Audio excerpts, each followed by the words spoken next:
European देश ऐसे ही नहीं भारत के करीब आ रहे।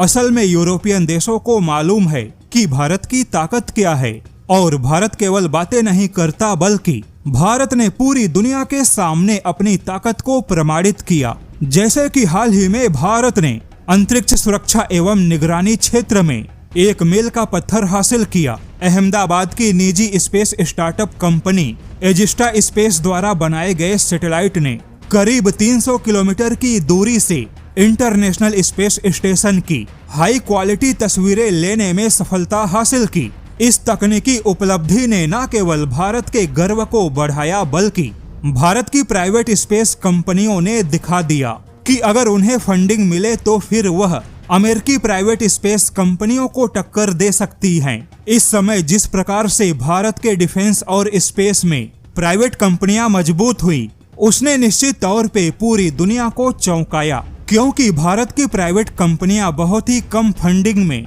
अच्छी सफलता हासिल कर रही हैं। अब जैसा कि अंतरिक्ष में किसी चलते हुए वस्तु की हाई क्वालिटी तस्वीरें लेना बहुत ही जटिल काम है, लेकिन इसी काम के साथ भारत ने पूरी दुनिया को दिखा दिया कि अब उसके पास भी प्रॉक्सिमिटी ऑपरेशंस की क्षमता है।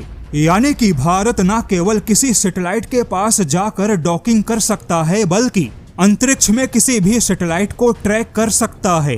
जो ताकत अमेरिका, चीन या रूस के पास है, वही ताकत अब भारत के पास भी है। और जैसा कि भविष्य कहता है कि अंतरिक्ष में जो जितना ताकतवर होगा, जमीन पर उसकी ताकत उतनी ही मजबूत होगी। और भारत के इसी ताकत को ध्यान में रखते हुए यूरोपियन काउंसिल के अध्यक्ष ने भारत के तकनीकी सफलता की प्रशंसा करते हुए कहा है कि निश्चित तौर पे अब यूरोपियन देशों को भारत के साथ अंतरिक्ष में सहयोग मजबूत बनाना चाहिए, क्योंकि आज भी यूरोपियन देशों की स्पेस सुरक्षा मुख्य तौर पे अमेरिका के ही भरोसे ज्यादा टिकी है। यूरोपियन देश और उनके सदस्य देशों के सैन्य कमांडरों ने भारत के स्पेस सिचुएशनल अवेयरनेस जैसी ताकत को अब एक बहुत बड़ी उपलब्धि मानने लगे। यूरोपियन काउंसिल अध्यक्ष एंटोनियो कोस्टा कहते हैं कि यूरोपियन देशों के कई सेना प्रमुख हैं जो चाहते हैं कि यूरोपियन देश भारत के साथ स्पेस में सुरक्षा को मजबूत करे। लेकिन हैरानी की बात है कि यूरोप के जो राष्ट्राध्यक्ष हैं, वह लोग अभी अंतरिक्ष के मामले में सो रहे हैं। यूरोप के 4 या 5 देशों को छोड़ दिया जाए तो यूरोप के बाकी देशों को अंतरिक्ष से कोई लेना देना नहीं।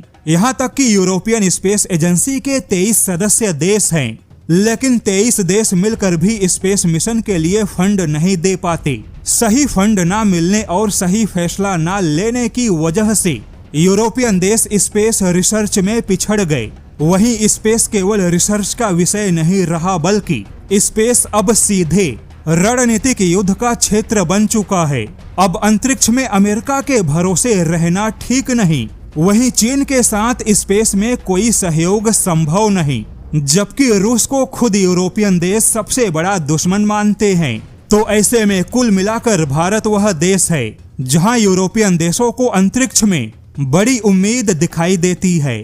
लेकिन मामला कुछ ऐसा है कि यूरोपियन देशों के सेना प्रमुख चाहते हैं भारत के साथ स्पेस में जल्दी से आगे बढ़ा जाए, लेकिन यूरोप के राष्ट्राध्यक्ष एक मत फैसला नहीं कर पाते।